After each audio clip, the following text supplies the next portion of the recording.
آپ کے سامنے رکھوں اور ایسے واقعات اور ایسے مشاہدات کو آپ کے سامنے رکھوں جو ہمارے لیے اصلاح کا کام کر سکیں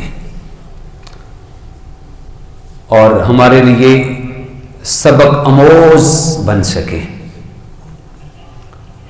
عمومی طور پہ ہم بس صرف عزت اور عظمت اور رفعت اور شان اور بلندی کے واقعات کو سنتے ہیں، جو کہ واقعتاً عزت اور عظمت کی بلندی کی معراج ہے۔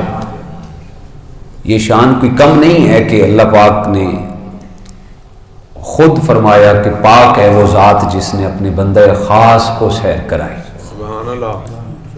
یہ ایسا مقصوم ہے جو صرف حضور علیہ السلام کا ہی مقصوم ہے، کائنات میں کسی اور کا یہ مقدر اور اعزاز نہیں ٹھہرا۔ لیکن جس جہت پر میں آج آپ کے سامنے چند احادیث اور چند حضور رحمت کائنات کے فرمان اقدس کے گوشے رکھنا چاہتا ہوں، وہ ان کا تعلق میری اور آپ کی اصلاح سے ہے، زمانے کی اصلاح سے ہے، معاشرتی تشکیل سے ہے۔ اس کا آغاز سب سے پہلے میں اپنی فیلڈ سے کرنا چاہتا ہوں، کیونکہ ہمارے اندر کمیاں کوتاہیاں ہیں، کوئی بندہ پرفیکٹ نہیں ہے۔ حضور رحمت کائنات نے جب آپ معراج پہ تشریف لے گئے، آپ کو بڑی عروج اور بڑی بلندیاں عطا ہوئیں اور کچھ حضور علیہ السلام نے مشاہدات بھی کیے۔ حضور رحمت کائنات صلی اللہ علیہ وسلم جب معراج پہ تشریف فرما ہوئے تو مسند ابو یعلا کی حدیث پاک ہے جو میں آپ کے سامنے رکھ رہا ہوں، حدیث نمبر 3996 ہے، اور جناب حضرت انس بن مالک رضی اللہ تعالیٰ عنہ اس حدیث پاک کو روایت کر رہے ہیں۔ اور آپ جانتے ہیں کہ جناب حضرت انس بن مالک حضور رحمت کائنات کے خادم خاص تھے۔ 10 سال کا عرصہ انہوں نے حضور محبوب پاک کی خدمت کی، آپ کی نوکری کی۔ حضرت انس روایت کرتے ہیں، آقا علیہ السلام فرماتے ہیں کہ معراج کی رات میری سواری گزر رہی تھی تو چند ایسے لوگوں سے میرا گزر ہوا، ان کے قریب سے میری سواری گزری۔ حضرت انس روایت کرتے ہیں کہ حضور علیہ السلام نے فرمایا جن کے ہونٹوں کو آگ کی کینچی سے کاٹا جا رہا تھا۔ اللہ اکبر۔ ہونٹوں کو آگ کی کینچی سے کاٹا جا رہا تھا، جو ہی فرشتے ہونٹوں کو آگ کی کینچی سے کاٹتے تو وہ ہونٹ پھر جڑ جاتے۔ حضور رحمت کائنات نے فرمایا کہ میں نے آبزرو کیا کہ یہ مسلسل کام جاری ہے، ہونٹ کاٹے جاتے ہیں پھر دوبارہ جڑ جاتے ہیں، پھر کاٹے جاتے ہیں پھر دوبارہ جڑ جاتے ہیں۔ حضور علیہ السلام فرماتے ہیں میں نے جبریل سے پوچھا کہ جبریل یہ کیا معاملہ ہے، یہ کون لوگ ہیں جن کے ہونٹوں کو آگ کی کینچی سے کاٹا جا رہا ہے، یہ کون ہیں؟ حضرت جبریل رضی اللہ تعالیٰ عنہ عرض کرتے ہیں بندہ نواز یہ آپ کی امت کے علماء اور خطباء ہیں۔ اللہ اکبر۔ آپ کی امت کے علماء اور خطباء ہیں۔ پوچھا گیا وہ کیسے؟ تو جناب جبریل نے عرض کی بندہ نواز یہ آپ کی امت کے وہ علماء اور وہ خطباء ہیں جن کی ہونٹوں کو آگ کی کینچی سے کاٹا جا رہا ہے۔ اس کی وجہ یہ ہے، یہ ہونٹوں کو اس لیے کاٹا جا رہا ہے جو کہتے تھے، جو درس دیتے تھے اس پہ خود عمل نہیں کرتے تھے۔ تو آج یہ ان پر سزا مسلط ہے اور یہ ہمیشہ تک رہے گی۔ ان کے ہونٹوں کو آگ کی کینچی سے کٹتا چلا جائے گا، یہ وقت ہی اسی طرح گزرے گا۔ لہذا اس حدیث پاک سے جہاں علماء کے لیے، مبلغین کے لیے، واعظین کے لیے، سکالرز کے لیے، خطباء کے لیے یہ حدیث پاک ایک مینار نور ہے، وہاں ہم سب کے لیے ہے لما تقولون ما لا تفعلون، تم وہ کام کیوں کرتے ہو، تم وہ بات کیوں کرتے ہو جس پہ عمل نہیں کرتے۔ قرآن مجید کی آیت ہے تو ہمیں ہر نیکی کا حکم دینے سے پہلے اس پہ خود عمل کرنا ہے، ہمیں ہر برائی سے روکنے سے پہلے ہم نے اس پہ خود عمل کرنا ہے۔ اگر برائی سے روکنے سے پہلے اور نیکی کا حکم دینے سے پہلے ہم خود اس کو اپنی ذات پہ امپلیمنٹ کر گزریں تو میں سمجھتا ہوں ہماری دنیا تو سمری ہی سمری ہے، دنیا تو کامیاب ہی کامیاب ہے، ہماری آخرت بھی کامیاب ہو جائے گی۔ اور اسی پر حضرت ولید بن عقبہ رضی اللہ تعالیٰ عنہ اسی عنوان سے یہ حدیث پاک لائے، حضرت ولید بن عقبہ رضی اللہ تعالیٰ عنہ، اور یہ حدیث پاک معجم الکبیر کی حدیث پاک ہے اور حدیث نمبر 405 ہے۔ حضرت ولید بن عقبہ رضی اللہ تعالیٰ عنہ روایت کرتے ہیں، آقا کریم نے فرمایا جنت میں لوگ چلے جائیں گے اور لوگ جہنم میں بھی چلے جائیں گے، تو جنت میں سے چند لوگ جنت سے نکل کر جہنم والوں کے پاس جائیں گے اور کہیں گے تمہیں کیا ہو گیا، تم کیسے جہنم میں آ گئے؟ حضرت ولید بن عقبہ روایت کرتے ہیں تمہیں کیا ہو گیا، کیسے تم جہنم میں آ گئے، حالانکہ جو باتیں تم ہمیں سکھاتے تھے ہم اسی کی بنیاد پر جنت میں آ گئے، اور تم جہنم میں کیسے چلے گئے؟ تو وہ لوگ عرض کریں گے اس کی وجہ یہ ہے جو ہم سکھاتے تھے تم نے تو عمل کر لیا اور تم جنت کے راستے کے مسافر بن گئے، تم تو جنت میں چلے گئے، جو ہم تمہیں سکھاتے تھے ہم اس پہ عمل نہ کر گزرے، یہی وجہ ہے کہ ہمیں جہنم میں پھینک دیا گیا ہے۔ اللہ اکبر۔ تو اس سے بھی یہ بات روز روشن کی طرح عیاں ہوتی ہے کہ علماء اور خطباء کے لیے اور خصوصاً ایسے لوگ جن کا کام ہی لوگوں کو موٹیویٹ کرنا ہے، جن کا کام ہی چاہے وہ بزنس مین ہے، چاہے کمیونٹی کے ساتھ وقت گزارنے والا ہے، چاہے راہ سلوک کے ساتھ تعلق رکھتا ہے، چاہے وہ کسی بھی محاذ پر لوگوں کو موٹیویٹ کرتا ہے، تو اس کے سامنے یہ دو حدیث پاک ایک مینار نور کی حیثیت رکھتی ہیں۔ اس پہ عمل کر لے دنیا بھی کامیاب ہو جائے گی اور آخرت بھی کامیاب ہو جائے گی۔ اور پھر اسی مشاہدات کے عالم میں جو آج ہمارے زمانے کا ایک میں سمجھتا ہوں بہت بڑا مسئلہ ہے، لوگ ہیلے تراشتے ہیں، لوگوں نے اسلام کو بھی اپنے عقل پر، کیونکہ مادیت کے پجاری اور عقل پرست لوگ اسلام کو اپنے عقل کے مطابق چلانا چاہتے ہیں، اور انہوں نے وہ ہیلے بنا رکھے ہیں، انہوں نے اپنی ذہنی تشفی کے لیے طرح طرح کے معاملات گھڑ رکھے ہیں، جو آج ہمارے معاشرے کا المیہ ہے۔ سود بہت عام ہو چکا ہے، بڑے بڑے حاجی اور بڑے بڑے علماء اور بڑے بڑے خطباء، پہلی صف پہ نماز پڑھنے والے اور مصلی پہ کھڑے ہونے والے، آج اس زمانے میں سود سے پاک نہیں ہے۔ ہمارا پورا انتظامی یونٹ جو ہے وہ سود پہ چل رہا ہے، حتیٰ کہ جنریشن کہاں پہ جائے، ہمارا تو سرکاری نظام ہی سارا سود پہ چل رہا ہے۔ حضرت ابو ہریرہ رضی اللہ تعالیٰ عنہ روایت کرتے ہیں، آپ جانتے ہیں یہ امیر المحدثین ہیں حضرت جناب ابو ہریرہ، جو حدیث پاک میں پیش کر رہا ہوں یہ سنن ابن ماجہ کی حدیث پاک ہے اور حدیث نمبر 2273 ہے۔ حضرت ابو ہریرہ روایت کرتے ہیں رحمت کائنات نے ارشاد فرمایا، شب معراج میرا گزر چند ایسے لوگوں سے ہوا جن کے یہ ناخن تانبے کے تھے۔ اللہ اکبر، کس کے؟ تانبے کے ناخن تھے، اور وہ ان ناخنوں سے اپنے سینے کو نوچ رہے تھے۔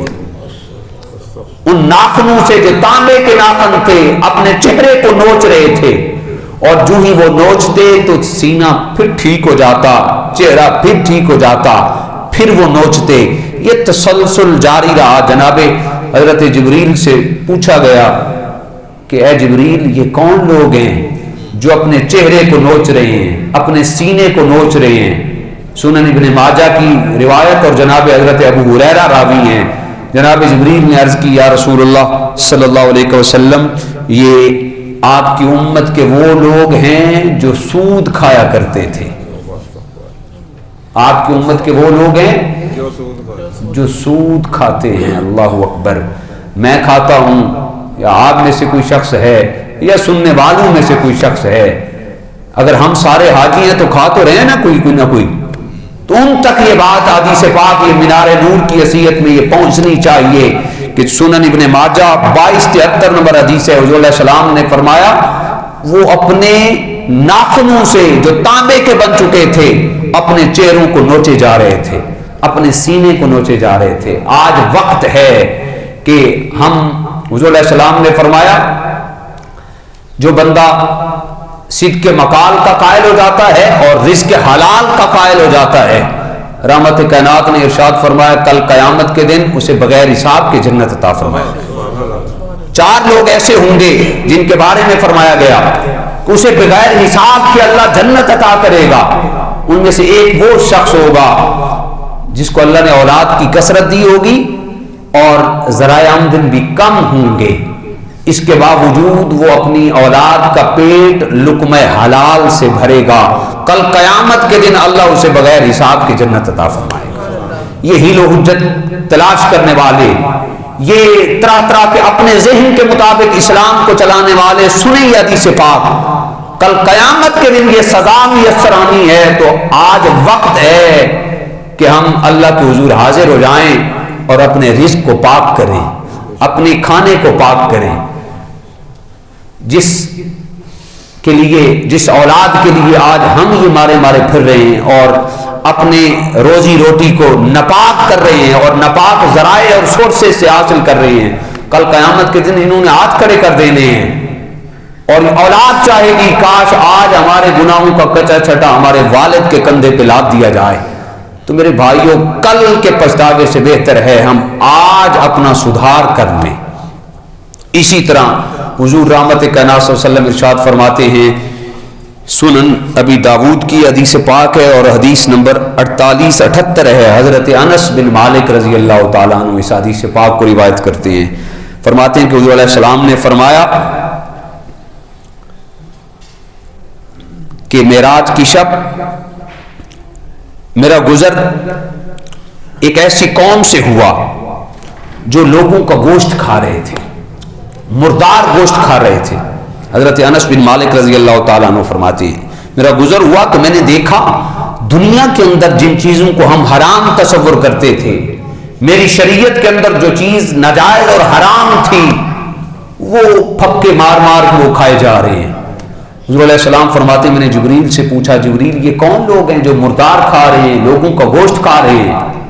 جناب جبریل علیہ السلام نے عرض کی بندہ پرور یہ آپ کی امت کے وہ لوگ ہیں جو لوگوں کا گوشت کھاتے تھے, جو لوگوں کی عزت کو پامال کرتے تھے. یعنی یا رسول اللہ یہ وہ لوگ ہیں جو زمانے کے اندر لوگوں کی غیبت کیا کرتے تھے. یہ بہت عام ہے, یہ تو فیشن بن چکا ہے ہمارے زمانے کا.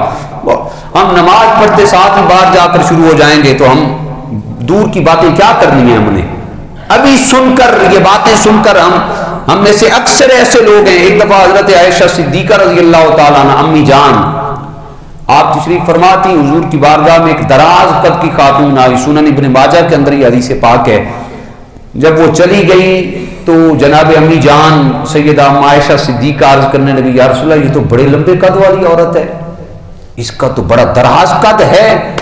حضور علیہ السلام جب وہ جا چکی تھی تو پھر جناب اماں جی نے یہ عرض کی, حضور علیہ السلام نے فرمایا عائشہ تم نے اس کی غیبت کی ہے. عرض کی یا رسول اللہ وہ تو واقعتاً اس کے اندر وہ واقعتاً لمبے قد کی تھی, دراز قد کی تھی. حضور علیہ السلام نے فرمایا وہ دراز قد کی تھی اس لیے تو غیبت ہے, اگر دراز قد کی نہ ہوتی یہ تو تہمت تھی. تہمت کا نقصان تو غیبت سے بھی بہت بڑا ہے, تہمت کا نقصان غیبت سے بھی بہت بڑا ہے. آج نہ جانے انجانے میں ہم اس کو روزمرہ کے جملے گردانتے ہیں کہ یہ جملہ بولیں گے, ہمیں پتہ ہی نہیں ہوتا کہ یہ غیبت کے زمرے میں آتا ہے کہ نہیں آتا. حقیقت میں وہ غیبت میں شمار ہو رہا ہوتا ہے. ہر وہ معاملہ, ہر وہ بات, ہر وہ پہلو جو آپ اپنے بھائی کے منہ پہ کریں تو اسے ناگوار گزرے وہ غیبت میں شمار ہے. تو ہمارا تو کھانا ہی ہضم نہیں ہوتا جب تک ایک دو باتیں کر نہ لیں. تو میرے بھائیوں ضرورت ہے آج اس امر کی کہ اگر ہم اپنی دنیا کو کامیاب بنانا چاہتے ہیں اور آخرت کو کامیاب بنانا چاہتے ہیں. اس لیے ہمارے جو اکابرین کہتے ہیں پہلے تولو پھر بولو. جس طرح کمان سے نکلا ہوا تیر واپس نہیں آ سکتا، تھن سے نکلا ہوا دودھ واپس نہیں جا سکتا، زبان سے ادا کیے ہوئے جملے بھی واپس نہیں جا سکتے. تو پہلے تولیں. میں جو بول رہا ہوں کیا یہ شریعت کے مطابق بھی ہے کہ نہیں؟ جناب حضرت عمر نے تو رجسٹر رکھا ہوا تھا، سارا دن جو کام کرتے لکھ لیتے اور پھر رات کو اپنا محاسبہ کرتے، دیکھتے کون سا کام میں نے شریعت کے مطابق کیا اور کون سا کام میں نے مزاج نبوی کے برخلاف کیا. شریعت کے ناموافق ان کا کوئی کام نہیں تھا، یہ ذہن میں رکھیں. مزاج نبوی کے ناموافق کام کون سا کیا، اور پھر اگر دیکھتے کہ یہ کام میرے اپنے نفس کے لیے تھا، یہ کام تو آپ نے درہ رکھا ہوا تھا اور اپنے نفس کو ڈانٹتے ہوئے اپنے آپ کو درے مارتے. اور جب آپ کا وصال با کمال ہوا تو حضرت عبداللہ بن عمر کہتے ہیں جب آپ کو غسل دیا گیا تو آپ کے جسد اقدس پر دروں کے نشانات تھے. اللہ اکبر. کہاں وہ شخصیت جن کے بارے میں حضور نے فرمایا لو کان بعدی نبی لکان عمر. کہاں وہ عمر جن کے بارے میں آقا نے فرمایا ان الشیطان یفر من ذل عمر. کہاں وہ عمر فاروق جن کے بارے میں رحمت کائنات نے فرمایا ان اللہ ینطق علی لسان عمر. عالم یہ تھا. تو میرے لیے آپ سب کے لیے یہ پیغام ہے، آج سمر جائیں، کل سمرنے کا کل ہم نے دیکھی نہیں ہے. اسی طرح حضور علیہ السلام فرماتے ہیں، حضرت ابو ہریرہ روایت کرتے ہیں انوار السراج کے اندر، اور اسی طرح شیخ محقق نے معارج النبوت کے اندر اس روایت کو کوٹ کیا. حضرت ابو ہریرہ فرماتے ہیں آقا علیہ السلام نے فرمایا شب معراج میرا گزر ایک ایسی قوم سے ہوا، کیا دیکھتا ہوں بہت بڑا وزنی پتھر فرشتے اٹھاتے ہیں اور اس کے سر پہ مارتے ہیں، پورا سر مسلسا ہو جاتا ہے، کچل جاتا ہے سر پورا، اور جو ہی وہ پتھر اٹھا کر واپس آتے ہیں کہ پھر ماریں وہ سر پھر دوبارہ جڑ جاتا ہے، اور یہ تسلسل سے کام جاری ہے. اس کے سر کو پتھر سے، بڑے وزنی پتھر سے کچلا جاتا ہے، اور پھر جو ہی وہ پتھر اٹھاتے ہیں دوبارہ مارنے کے لیے وہ سر پھر جڑ جاتا ہے. حضرت ابو ہریرہ راوی حضور علیہ السلام نے فرمایا جبریل یہ کون سے لوگ ہیں، ان کے سروں کو کیوں کچلا جا رہا ہے، یہ کون لوگ ہیں؟ عرض کی حضور یہ آپ کی امت کے وہ لوگ ہیں جو نماز میں سستی کرتے تھے. کون لوگ ہیں؟ ابھی یہ 2-3 بولے ہیں. کون لوگ ہیں؟ تو میں نے اپنے گریبان میں جھانکنا ہے، آپ نے اپنے گریبان میں دیکھنا ہے، آیا کہیں وہ مرحلہ میرے اندر تو نہیں ہے؟ نماز میں تو سستی نہیں کرتا، یا نزلہ ہو جائے تو نماز کو چھوڑ دینا کون سی بہادری ہے؟ ہم نماز پڑھتے ہیں تو فوراً لوگ بھاگیں گے دوڑیں گے جیسے باہر قلعہ خیبر فتح کرنا ہے. نماز میرے بھائیوں عبادت ہے تو عبادت کی روح دعا ہے، دعا نہیں مانگیں گے تو کیا کر لیں گے؟ بسا اوقات تو میں یقین مانے انسانیت شرما جاتی ہے، اذان ہو چکی ہوتی ہے، جماعت کے لیے لوگ مسجد میں حاضر ہیں، لوگ وضو کر رہے ہیں، وضو خانے میں لوگ آتے ہیں، واش روم استعمال کر کے باہر چلے جاتے ہیں. وہ بدبخت کیا سمجھتا ہے میں خود بڑا پڑھنے خواہ ہوں، میں نماز نہیں پڑھتا؟ وہ یہ نہ سمجھے کہ میں خود پڑھنے خواہ ہوں، وہ تو بدبخت ہے، اسے اللہ نے توفیق نہیں دی اپنے گھر میں آنے کی.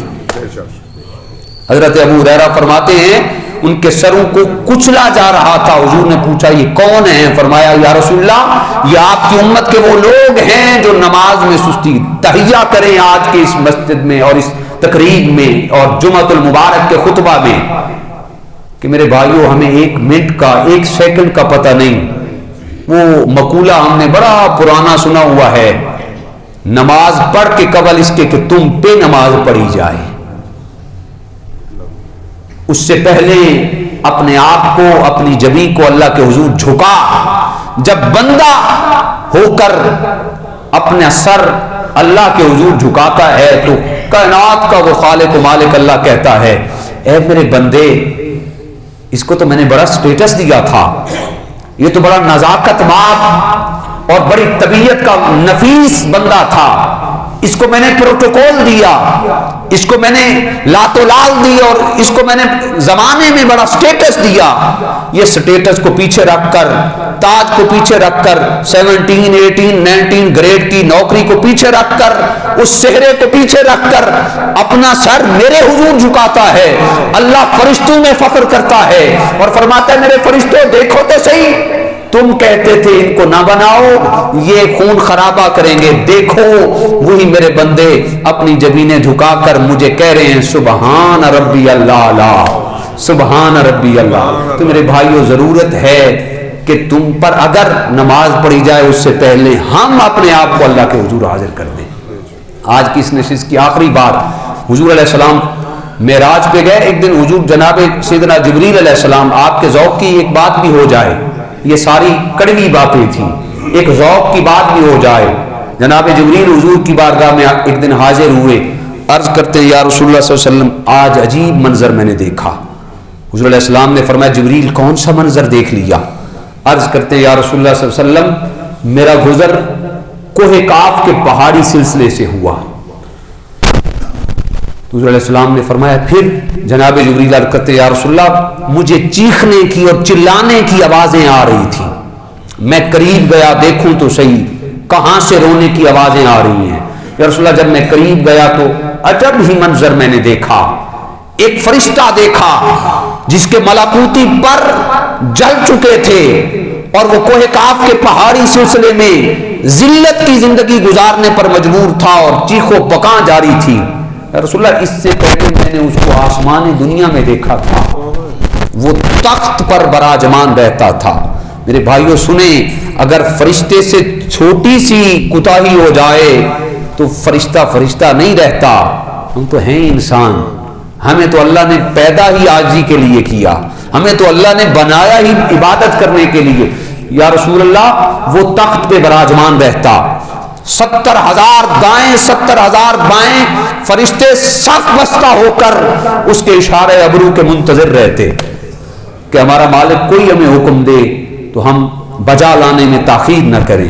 یا رسول اللہ جب وہ اس سے بھی آگے کی بات، یا رسول اللہ جب وہ سانس لیتا تو ہر سانس کے بدلے اللہ ایک فرشتہ پیدا فرماتا۔